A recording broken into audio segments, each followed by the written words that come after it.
என் இனத்துக்கு, என் ஜனத்துக்கு, என் பற்றுக்கு, என்னுடைய பாஷைக்கு, என்னுடைய கலர்னால் நான் சில பேர் ஒயிட் சர்ச்சினும் சில சமயத்தில் பிளாக் சர்ச்சினுமா.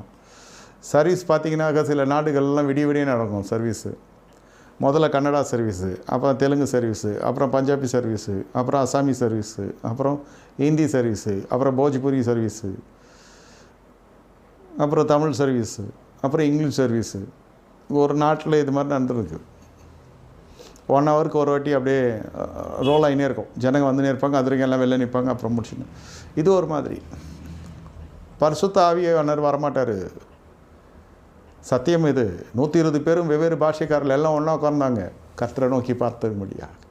அவங்க பேசுறது எனக்கு புரியலையா, அவங்க பேசுறது எனக்கு புரியல, என்ன பேசுகிறான்னு கூட தெரியல.